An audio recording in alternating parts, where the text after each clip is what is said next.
Welcome back. Radio city joke સ્ટુડિયોમાં આપનું સ્વાગત છે અને કિશોર કાકાની સાથે હવે કાકી પણ આવી ગયા છે સ્ટુડિયોમાં. કેમ છો કાકી?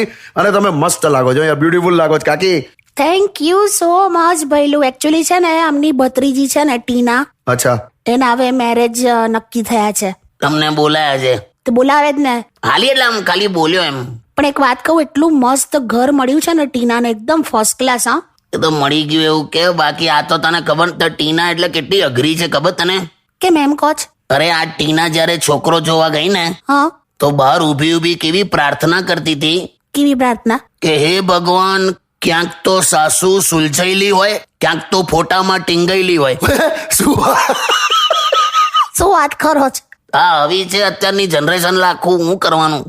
પણ સાચું કહું, એકચ્યુઅલી છે ને મારી એક ફ્રેન્ડ છે ને, હા, એણે હમણાં ફેસબુક પર એક પોસ્ટ મૂકી હતી કે મારી સાસુ બીમાર છે, દુઆ કરજો. હા, તો તમે નહીં માનો, કમેન્ટ સેક્શનમાં બધી ફ્રેન્ડ્સે શું લખ્યું ખબર છે? હું કે દુઆ કરવાની છે, પણ કઈ ટાઈપની દુઆ કરવાની છે? બોલો. એટલે આને એટલે ઉકેલી નાખવાની દુઆ એમ.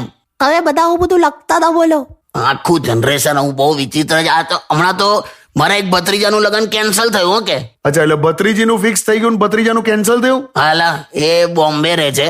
હા હવે એ ગયો તો છોકરીના ઘરે છોકરી જોવા. હા, તો આ બેઠેલો અને છોકરીના પપ્પા મારા ભત્રીજાને ઓળખી ગયા. એટલે ઓળખાણમાં નીકળ્યા. ઓળખાણમાં નહીં, ઓળખી ગયા. એટલે છોકરીના પપ્પા મારા ભત્રીજાને જોઈને એવું બોલ્યા કે તું પેલો જ ને કે જે લોકડાઉનમાં દારૂની દુકાનની બહાર લાઈનમાં ઉભેલો. ત્યાં પાછો ભત્રીજો મારો શું કે ખબર છે? જો અંકલ, પહેલો ધક્કો તમે મારેલો. એટલે આ બે જણ ઝઘડેલા પણ ખરા. બોલ, વિચાર કર. બાપરે. તો આવું હોય તો પછી તૂટી જ જાય ને લગન. તે બેઠો છે હવે આવું થયું છે. એટલે આખો માહોલ ચાલે છે, લગ્નનો માહોલ ચાલુ થઈ ગયો ટૂંકમાં. હા કે યસ યસ. નાલાયકમાં નાલાયક છોકરો હોય ને તો પણ કંકોત્રી પર તો સુપુત્ર જ લખવું પડે, નહીં? તમારે જેવું. Way Only on